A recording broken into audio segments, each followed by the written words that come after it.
നിന്നെയല്ലാതെ മറ്റൊരു പെണ്ണിനെ ഭാര്യയായി സങ്കല്പിക്കാൻ പോലും എനിക്ക് വിഷമമാണ്. നമ്മുടെ കല്യാണത്തെ കുറിച്ച് ആലോചിക്കാൻ അച്ഛനും അമ്മയും നാളെ നിന്റെ വീട്ടിലേക്ക് വരുന്നുണ്ട്.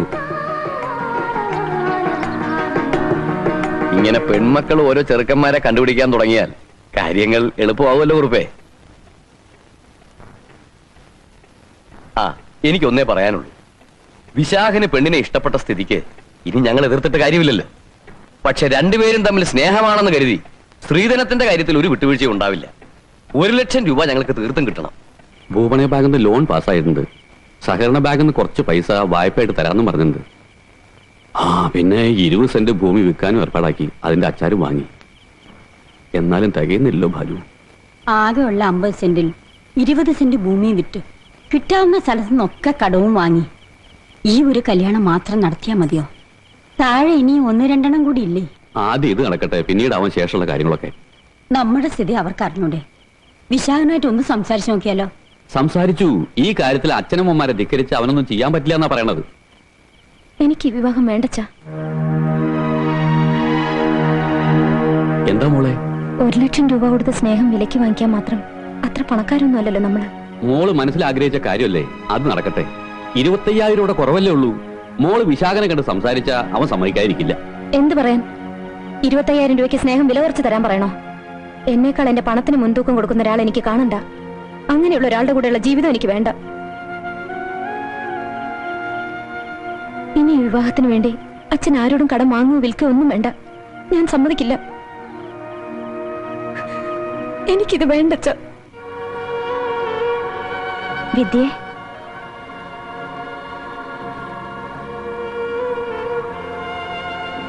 എത്ര നേരായി ഈ ഇരിപ്പ് തുടങ്ങിയിട്ട്?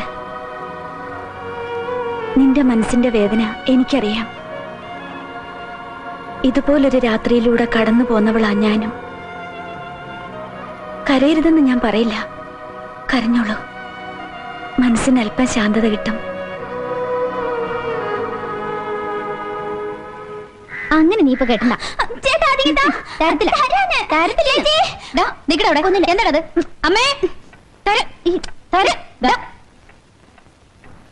മോനെ, ഉച്ചയ്ക്ക് വേഗം വരണം. അച്ഛന് ബസ്സിൽ ചോറ് കൊണ്ട് കൊടുക്കാനാ.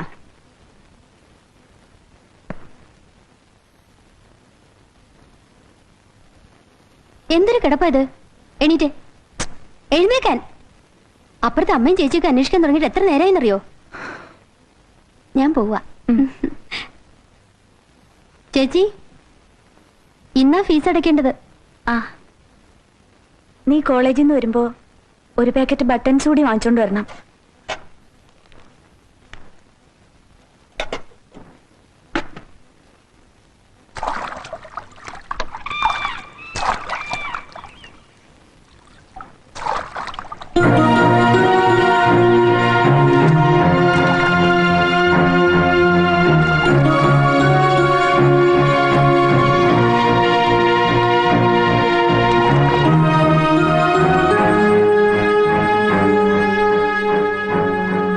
ഹലോ വിശാഖൻ സാറേ. എന്താ സാറേ കണ്ടിട്ട് കാണാത്ത പോലെ? എനിക്ക് അത്യാവശ്യമായ ഒരു സ്ഥലം വരെ പോകാനുണ്ട്. ബസ് പോവും. ഇപ്പൊ തിരക്കൂടുമെന്ന് എനിക്കറിയാം. നേരത്തെ ഞാൻ വരാൻ വേണ്ടി ഇവിടെ മണിക്കൂറുകളോളം കാത്തു നിൽക്കാറുണ്ടായിരുന്നല്ലോ വിദ്യേച്ചിയുടെ വിശേഷങ്ങൾ അറിയാൻ. ഇനിയിപ്പോ അതിന്റെ ഒന്നും ആവശ്യമില്ലല്ലോ അല്ലേ? അത് എത്ര നാള് പുറകെ നടന്നിട്ട് നിങ്ങൾ എന്റെ ചേച്ചിയുടെ മനസ്സ് മാറ്റിയെടുത്തത്? ചേച്ചിയെ കിട്ടിയില്ലെങ്കിൽ ചത്ത കളയുന്നവര് പറഞ്ഞില്ലേ നിങ്ങള്? എന്റെ സിറ്റുവേഷൻ നിങ്ങൾക്ക് മനസ്സിലാകാഞ്ഞിട്ടാ. ശരിക്കും മനസ്സിലായി. കൊട്ടിഘോഷിച്ചുകൊണ്ട് നടക്കുന്ന ഈ വേഷമല്ലാതെ പുരുഷത്വത്തിന്റെ ഒരു അംശം പോലും നിങ്ങൾക്കില്ലാന്ന്. അതുണ്ടായിരുന്നെങ്കിലേ ഇത്ര നാണം കെട്ട രീതിയിൽ നിങ്ങൾ എന്റെ ചേച്ചിയെടുത്ത് പെരുമാറില്ലായിരുന്നു. എന്റെ അച്ഛനമ്മമാരുടെ താല്പര്യം കൂടി. അച്ഛന്റെ അമ്മയുടെയും താല്പര്യത്തോടു കൂടി അല്ലല്ലോ നിങ്ങൾ എന്റെ ചേച്ചി സ്നേഹിച്ചത്. നിങ്ങൾക്ക് വേണ്ടത് എന്റെ ചേച്ചിയല്ല, പണമാണ്. സുഷമേ, ഞാൻ തന്റെ ഇടം ഉണ്ടെങ്കിൽ എത്രയോ വഴികൾ കിടക്കും. വാക്ക് പറഞ്ഞാൽ മതിയായിരുന്നു. ചേച്ചി ഇറങ്ങി വരുവാന്നല്ലേ നിങ്ങളുടെ കൂടെ? ഏതെങ്കിലും ഒരു രജിസ്റ്റർ ഓഫീസിൽ വെച്ച് ഒരു താലിച്ചരട് വാങ്ങി കെട്ടിയിരുന്നെങ്കിൽ ഒരു അച്ഛനും അമ്മയ്ക്ക് ഒന്നും ചെയ്യാൻ കഴിയില്ല. പക്ഷേ അത് പണത്തിനോട് ആർത്തിയില്ലാത്ത നട്ടിലുള്ള ആണുങ്ങൾക്കേ പറ്റൂ. എന്റെ ചേച്ചിക്ക് ഒരു തെറ്റ് പറ്റിപ്പോയി. സ്നേഹിക്കാൻ മാത്രം അറിയാവുന്ന പെൺകുട്ടികൾക്ക് അറിയില്ലല്ലോ ഷണ്ണന്മാർക്കും മീശ മുളയ്ക്കുമെന്ന്. ഈ വിവാഹം നടക്കില്ലെന്ന് കരുതി വിദ്യേച്ചി ആത്മഹത്യ ചെയ്യുന്നെന്ന് നിങ്ങൾ വിചാരിക്കണ്ട. ചേച്ചി ഒരു പാവായി പോയതുകൊണ്ടാ. ചേച്ചിയുടെ സ്ഥാനത്ത് ഞാനായിരുന്നെങ്കിൽ, ഈ വിലപേശൽ എന്റെ അടുത്തായിരുന്നെങ്കിൽ മറ്റൊരു പെണ്ണിന്റെ കഴുത്തിൽ താലി കെട്ടാൻ നിങ്ങളുടെ കൈ പൊങ്ങില്ലായിരുന്നു. സുഷമേ, താൻ പോടോ.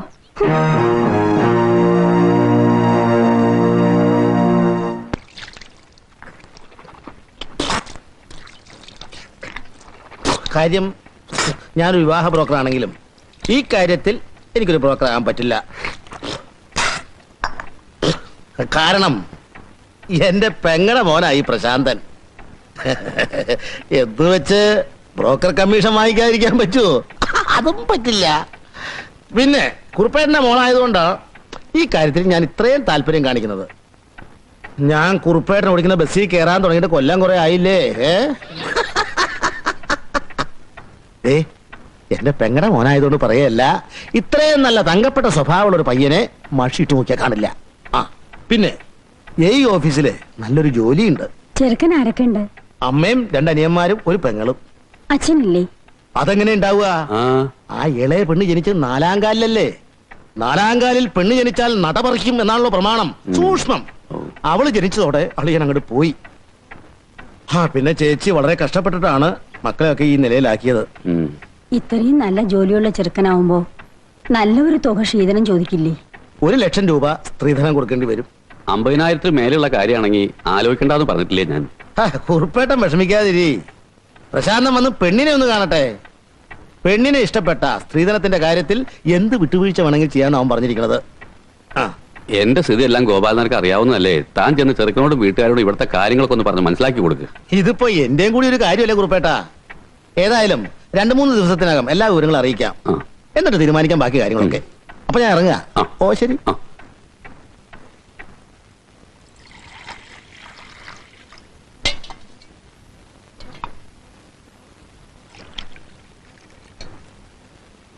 കേട്ടിടത്തോളം ഇത് നല്ലൊരു ആലോചനയാ. നടന്നാ ഭാഗ്യം. എടീ, ഇത് എന്റെ ഒരു വാശി കൂടെയാ. ആ വിശാഖനേക്കാൾ നല്ലൊരു ചെറുപ്പക്കാരന്റെ കൂടെ വേണം എന്റെ മോളെ ഇറക്കി വിടാൻ. എനിക്ക് വേണ്ടി ഇനി ആരും കല്യാണം ആലോചിക്കണ്ട. ചേച്ചിയെ പോലെ സന്യസിക്കാനാണോ നിന്റെ തീരുമാനം? ആരെ ഓർത്തിട്ടാ നിനക്ക് ഇത്ര വിഷമം? കാശിന് വേണ്ടി നിന്നെ തള്ളി പറഞ്ഞ ആ ചെറുക്കനില്ലാത്ത ഒളിപ്പ് നിനക്കെന്തിനാ? കുറെ ദിവസമായല്ലോ മരിച്ച വീട്ടിലെ പോലെ ഊണുറക്കില്ലാതെ ഇരിപ്പ്. ചേച്ചിയെ പോലെ പേരുദോഷം വരുത്തി വെക്കാനാണോ നിന്റെ ഭാവം? ഞാനൊരു ഭാരമാണെങ്കിൽ ഒഴിഞ്ഞേക്കാം. നിക്കടി, അതിനല്ലേ രാപ്പകലില്ലാതെ അധ്വാനിച്ച് നിന്നൊക്കെ വളർത്തി ഇത്ര ആക്കിയത്. എന്റെ കുറ്റം കൊണ്ടാണോ നിന്റെ കല്യാണം നടക്കാൻ? ആരോടാ നിനക്ക് ഇത്ര ദേഷ്യം? എനിക്ക് എന്നോട് മാത്രമേ ഉള്ളൂ ദേഷ്യം. അച്ഛനെ ഞാൻ കുറ്റപ്പെടുത്തിയില്ല.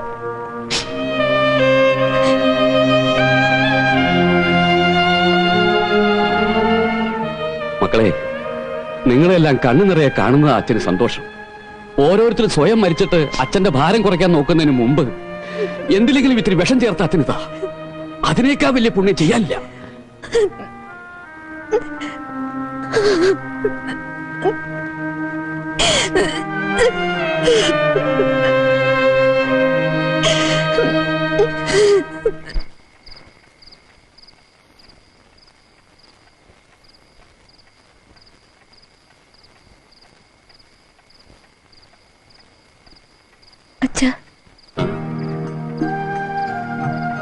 എന്താ നീ ഉറങ്ങിയില്ലേ മോളെ?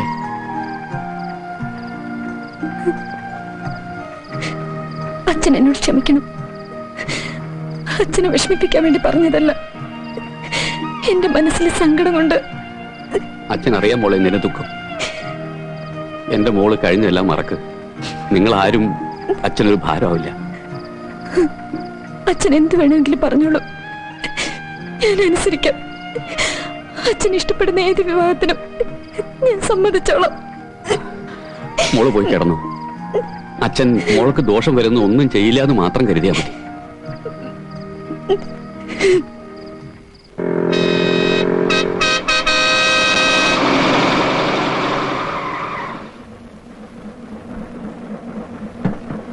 വൈകുന്നേരം ചെറുക്കനും കൂട്ടരും വിദ്യ കാണാൻ വീട്ടിലേക്ക് വരണ്ടെന്ന് അമ്മൂടി എന്ന് പറയൂ.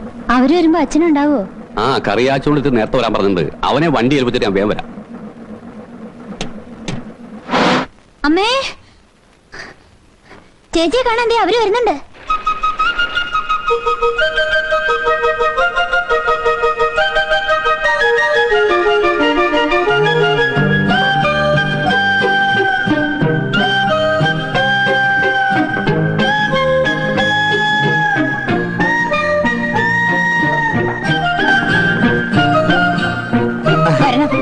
കുറുപ്പേട്ടനില്ലേ? ഉണ്ട്, വിളിക്കാം. ഇരിക്കണം. ഇരിക്കാം ഇരിക്കാം. ദേ ആ ഗോപാലൻ നായർ വന്നിരിക്കുന്നു, ഒന്നിഞ്ഞു വരണം. ഞാൻ ഇപ്പൊ ഇങ്ങോട്ട് വന്ന് കയറിയുള്ളൂ. ഓ, ഇതാണ് പ്രശാന്തൻ. മനസ്സിലായി. ദേ വിദ്യേച്ച കാണാൻ ആള് വന്നിട്ടുണ്ട്. കാണാൻ വലിയ തെറ്റൊന്നുമില്ല, നിങ്ങൾ തമ്മിൽ നല്ല ചേർച്ചയായിരിക്കും.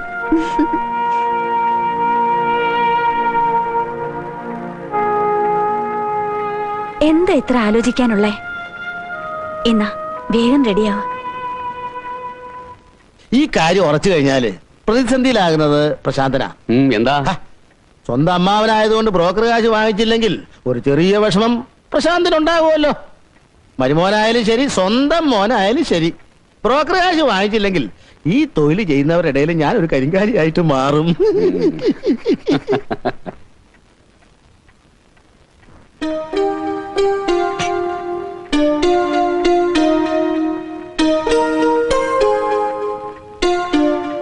നിനക്ക് എന്തെങ്കിലും ചോദിക്കാറുണ്ടെങ്കിൽ ചോദിക്കാം.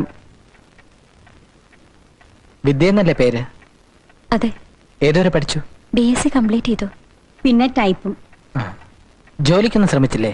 ശ്രമിച്ചു.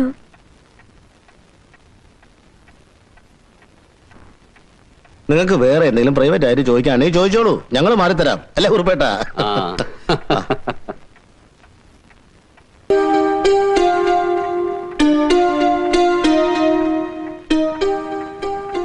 വിദ്യക്ക് എന്നെ കുറിച്ചൊന്നും ചോദിക്കാനില്ലേ? എന്നെ ഇഷ്ടമായില്ലെന്നുണ്ടോ? എനിക്കിഷ്ടായി. എന്താ രണ്ടുപേരും ഒന്നും മിണ്ടാതെ നിക്കണേ? ചോദിക്കാനുള്ളൊക്കെ ചോദിച്ചു കഴിഞ്ഞോ? എന്താ ഇഷ്ടപ്പെട്ടോ? ആ, അപ്പൊ ഇനി കാര്യങ്ങളൊക്കെ സംസാരിക്കാം. ഓ, ചേച്ചിക്ക് ആളെ ഇഷ്ടപ്പെട്ടോ? വിശാഖേട്ടന്റെ അത്രയും നല്ലതല്ല. ഒന്ന് പതുക്കെ പറയടി, അപ്പുറത്ത് ആളുണ്ട്. മോളെ,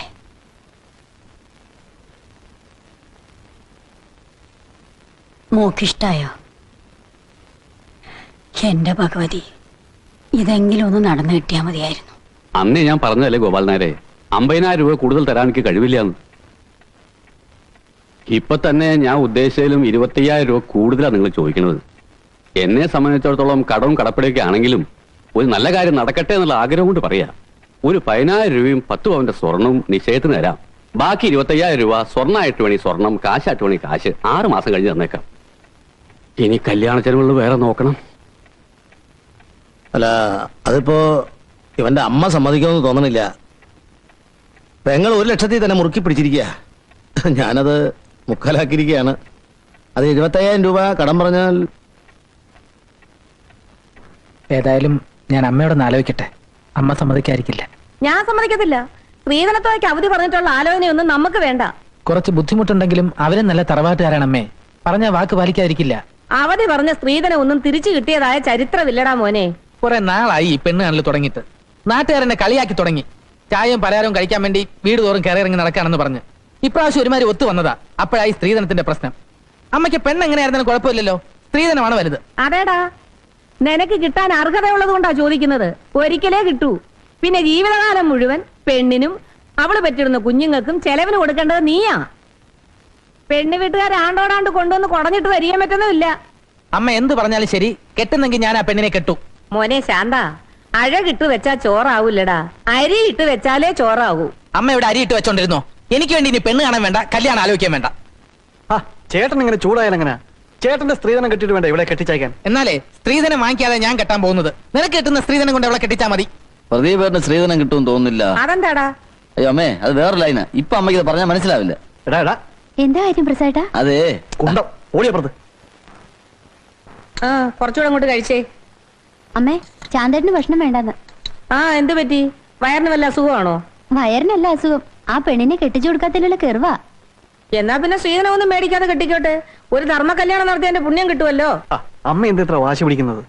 ചേട്ടൻ അതാണ് ഇഷ്ടമെങ്കിൽ അതങ്ങ് നടത്തി കൊടുത്തൂടെ? എന്റെ മോൻ നല്ല ഒന്നാന്തരം ഒരു സർക്കാർ ഉദ്യോഗസ്ഥനാ. എണ്ണിച്ചുട്ട് അപ്പം പോലെ 5-6 കാശ് സ്ത്രീധനം മേടിച്ചോണ്ട് കല്യാണം കഴിക്കേണ്ട ഗതികേടൊന്നും എന്റെ മോന് വന്നിട്ടില്ലടാ. എന്റെ അമ്മേ, നമ്മൾ ആവശ്യപ്പെട്ട സ്ത്രീധനം അവർ തരില്ലെന്ന് പറഞ്ഞില്ലല്ലോ. ബാക്കി 25,000 രൂപ 6 മാസം അവർ തരില്ലേ? ചേട്ടന് ഇത്ര ഇഷ്ടപ്പെട്ട സ്ഥിതിക്ക് ഇതങ്ങ് നടത്തി കൊടുക്കാമേ. അല്ലെങ്കിൽ ഇനി ഇവിടെ ആരെന്ത് പറഞ്ഞാലും ദേഷ്യമായിരിക്കും. ദേ ഇപ്പൊ തന്നെ നിരാഹാരം തുടങ്ങിയിരിക്കുക. എടാ ശാന്ത, എഴുന്നേറ്റ് ഊണ് കഴിക്കേ. എടാ എഴുന്നേക്കാൻ. ചേട്ടൻ ഇങ്ങനെ നിസ്സാര കാര്യത്തിന് കൊച്ചുകുട്ടികളെ പോലെ പട്ടിണി കിടന്നാൽ എങ്ങനെ? ഇത് നിസ്സാര കാര്യമാണോ? വിവാഹം എന്നൊക്കെ പറയുന്നത് ലൈഫിന്റെ ടേണിംഗ് പോയിന്റ് അല്ലേ? ഒത്തു കിട്ടുന്നവൻ ഭാഗ്യവാൻ അല്ലേ ശാന്തേട്ടാ? അയ്യോ, ലോകത്ത് ഈ ഒരൊറ്റ സുന്ദരി കോതയല്ലേ ഉള്ളു കെട്ടാൻ. എടാ ദേ, ഇനി അമ്മ കാരണം നിനക്ക് കല്യാണം കഴിക്കാൻ പറ്റിയില്ല എന്ന് വേണ്ട. പിന്നെ 6 മാസത്തിനകം നിനക്ക് തരാമെന്ന് പറഞ്ഞ 25,000 രൂപ പറഞ്ഞ ദിവസം തന്നെ ഇവിടെ കിട്ടിയിരിക്കണം. അവരത് തരാതിരിക്കില്ലമ്മേ. സന്തോഷം കണ്ടില്ലേ? എലി പുന്നല് കണ്ട പോലെ.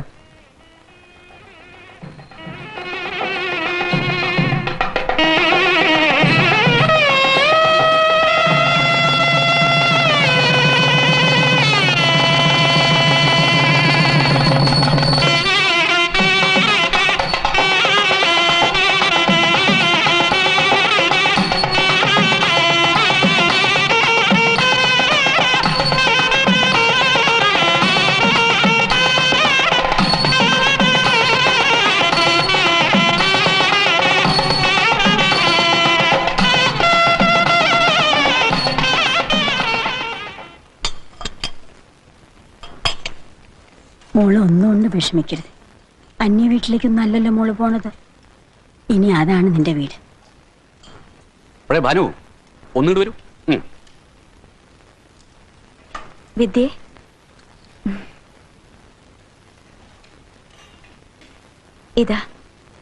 ഇതിരിക്കട്ടെ. ഞാൻ നിനക്ക് വേണ്ടി കരുതി വെച്ചിരുന്നതാ. ഇത്രേ ചേച്ചിയെ കൊണ്ട് നിവർത്തിയുള്ളൂ. എനിക്കെന്തിനു ചേച്ചി രൂപ? എനിക്ക് തരാനുള്ളതെല്ലാം ഇവിടുന്ന് തന്നല്ലേ വിടുന്നത്.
എടി, നീ അകത്ത് പോയി കുറച്ച് പാക്കെടുത്തോണ്ട് വാ. നീ വാ. നീ അങ്ങോട്ടല്ലേ? എല്ലാരും പരിചയപ്പെട്ടോ? ഗോപാല, ഇതുപോലുള്ള ആലോചനയും കൊണ്ട് ഇനി മേലാൽ ഇങ്ങോട്ട് വരണ്ട. അതെന്താ ചേച്ചി അങ്ങനെ പറയണേ? ഇതിനെന്താ ഒരു കുഴപ്പം? സ്ത്രീധന കാശോ കടം. മര്യാദയ്ക്കൊരു കല്യാണ സദ്യ നടത്താൻ പറ്റിയോ ഗ്രൂപ്പിന്? ചോറിനകത്ത് മണ്ണെണ്ണ വേവിച്ചിട്ട് ഒരൊറ്റ മനുഷ്യൻ ഉണ്ണാൻ പറ്റിയോ?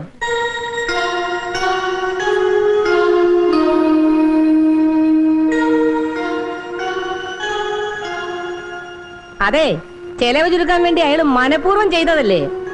മണ്ണെണ്ണ വെച്ചാ പിന്നെ ആരും കഴിക്കത്തില്ലല്ലോ.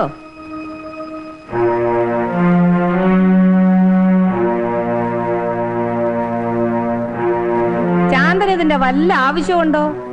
ദാരിദ്ര്യം പിടിച്ച കുടുംബത്തിൽ നിന്ന് പെണ്ണെടുത്ത ഇങ്ങനെ ഇരിക്കും.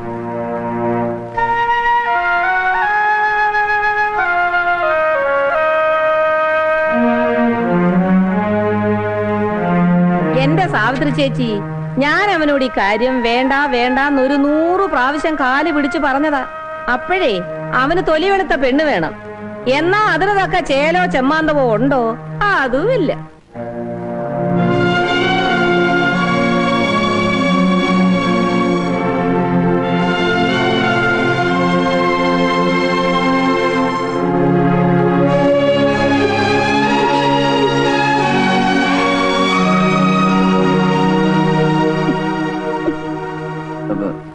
അമ്മയ്ക്ക് എന്തിന്റെ സൂക്കേടാ? ഇത്രയേതാ വായി വെച്ചോണ്ട് ചുമ്മാ ഇരിക്കാമോ? ഓ, ജോലിയും വേലയും ഇല്ലാതെ തെക്കോട്ടും വടക്കോട്ടും നടക്കുന്ന നിന്റെ കൽപ്പനയും കൂടെ അനുസരിച്ചേക്കാവടാ.